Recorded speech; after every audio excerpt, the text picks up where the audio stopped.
प्यारे बच्चों, ये तुम्हारा 10th का पहला चैप्टर है वास्तविक संख्याएं। तो वास्तविक संख्याओं के अंतर्गत आज हम पढ़ेंगे यूक्लिड विभाजन प्रमेय का। वास्तविक संख्याएं आप पढ़ सकते हैं। इससे पहले आप वास्तविक संख्याओं को पढ़ चुके हैं। जिन संख्याओं को संख्या रेखा पर निरूपित किया जा सकता है उन्हें वास्तविक संख्याएं कहते हैं, जैसे प्राकृत संख्या, पूर्ण संख्या, पूर्णांक, परिमेय व अपरिमेय सभी वास्तविक संख्याएं हैं। अब आप कहेंगे कि जितनी हमने संख्याएं पढ़ी थी सभी वास्तविक संख्याएं हैं, तो फिर क्या इनके बाहर भी कुछ संख्याएं हैं? हाँ, काल्पनिक संख्याएं ऐसी होती हैं जिनको हम संख्या रेखा पर नहीं दिखा सकते। इनको आप 11th क्लास में पढ़ेंगे। अब हम आते हैं प्रमेयिका पे। पहले से सिद्ध किया कथन जो होता है उसे हम प्रमेयिका कहते हैं।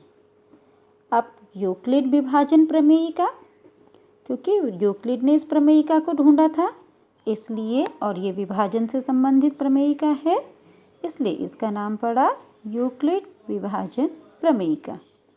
अब बच्चों, आपने इस प्रमेयिका को बहुत पहले भी पढ़ा था, लेकिन तब आपको इसका नाम पता नहीं था। आपने छोटी क्लासेस में, जैसे यहाँ पे दिखा रखा है, 3 से आपने 26 को डिवाइड किया तो 8 टाइम्स डिवाइड हुआ और 2 रिमाइंडर बचा, शेष बचा। तो आप क्या लिखते थे? 27 is equal to 3 into 8 plus 2। बचपन में लिखते थे ना। तो बच्चों, इसी का नाम यूक्लिड विभाजन प्रमेयिका है। अर्थात जो भाज्य होता है वह भाजक और भागफल के गुणनफल और शेष के योग के बराबर होता है। यहाँ पर आप देख रहे हैं हम 3 से विभाजित कर रहे हैं, तो जो इसका शेष है वो कभी भी 3 नहीं हो सकता या 3 से बड़ी संख्या नहीं हो सकती। इसका 3 से हम भाग देंगे तो इसका शेष हमेशा 3 से छोटा हो सकता है, 2 हो सकता है, 1 हो सकता है और या 0 हो सकता है। इसी को हमने इस तरीके से लिखते हैं कि जो इसका शेष आया 2 वो या तो 0 से बड़ा है और 3 से छोटा है, अर्थात 0 और 3 के बीच में। 0 3 के बीच में 0 भी हो सकता है। हाँ, तो 0 1 2 और 3 से छोटा। अब आप कुछ एग्जाम्पल, तो यूक्लिड ने क्या ढूंढे? यूक्लिड ने 2 पूर्णांक a और b का एक जोड़ा ढूंढा। 2 पूर्णांकों का जोड़ा ढूंढा, a और b। इनके जोड़े के लिए 2 ऐसी संख्याएं होती हैं r और q, जिनको हम इस रूप में लिख सकते हैं। अर्थात अगर हम a संख्या में b से भाग दे रहे हैं, q टाइम्स भाग जा रहा है और r शेष बच रहा है, तो जो a संख्या है उसको हम b गुणा गया, यहाँ पे देखिए a को हम लिख सकते हैं b गुणा गया q प्लस r। जैसे हम 26 को लिख सकते हैं 3 गुणा गया 8 प्लस 2। इसी तरीके से हम a को लिख सकते हैं b गुणा q प्लस r। a में हमने b से भाग दिया, q बार भाग गया और r शेष बचा।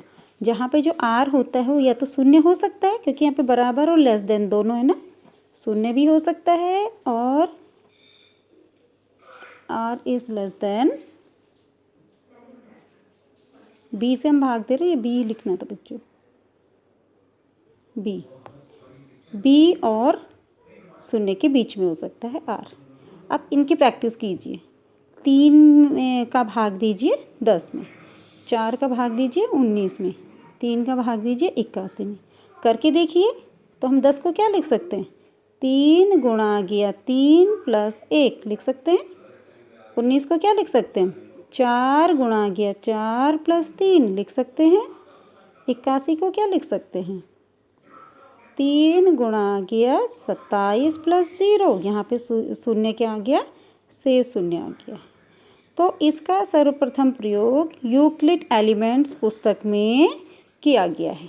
तो ये जानकारी तो पहले से थी, लेकिन किताब में सबसे पहले इसको यूक्लिड ने लिखा है। इसीलिए इसको यूक्लिड विभाजन प्रमेयिका कहते हैं। अब एक और नाम आएगा आपकी बुक में, एल्गोरिथम। एल्गोरिथम क्या चीज़ होती है? सुपरिभाषित चरणों की एक श्रृंखला होती है जो एक विशेष प्रकार की समस्या को हल करने की प्रक्रिया प्रदान करती है। माने जब हम किसी समस्या को सॉल्व करने के लिए पहले से उनको डिफाइंडेड किया रहता है, कुछ स्टेप्स देते हैं, चरणबद्ध कर देते हैं, स्टेप 1, स्टेप 2, स्टेप 3 किसी समस्या का समाधान करने के लिए, उसको हम कहते हैं एल्गोरिदम। अब यूक्लिड विभाजन एल्गोरिदम से HCF ज्ञात करना, इसको एक एग्जाम्पल की हेल्प से समझते हैं।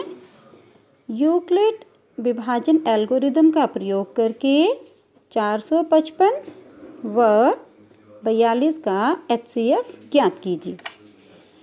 इसमें हम सबसे पहले देखते हैं कि छोटी संख्या कौन है। तो 42 इज़ लेस देन 455। 42 से हम 455 को डिवाइड करते हैं तो 42 से ये 10 टाइम्स डिवाइड हुआ। 42 एकम 42, 3 बचा, उतर गया 5, भाग नहीं गया, भागफल में 0। इतना करके देखते हैं पहले। तो हम 455 को क्या लिख सकते हैं? 42 गुणा 10 प्लस 35। ये हमारा पहला चरण आ गया। अब जो 35 शेष बचा था उसका भाग इस 42 में देते हैं। मैंने यहीं पे भाग दे दिया है। 35 से 42 को भाग दीजिए। 35 एकम 35, 42 में से 35 गया 7। अब 42 को हम कैसे लिखेंगे? चरण 2, 42 इज इक्वल टू 35 गुणा 1 प्लस 7 लिख दिया। 42 इज इक्वल टू 35 गुणा 1 प्लस 7। अब जो 7 यहाँ का शेष आया था उससे इस 35 को यहाँ ले आए। इस वाली संख्या को हम यहाँ लाते जा रहे हैं, इस वाली संख्या को हम यहाँ लाते जा रहे हैं, इसको यहाँ लाते जा रहे हैं। 7 पंजे 35। अब देखो शून्य आ गया ना शेष। किसने शून्य किया? 7 ने। तो HCF क्या हो गया हमारा? 7। तो 35 को क्या लिखेंगे हम? 7 गुणा 5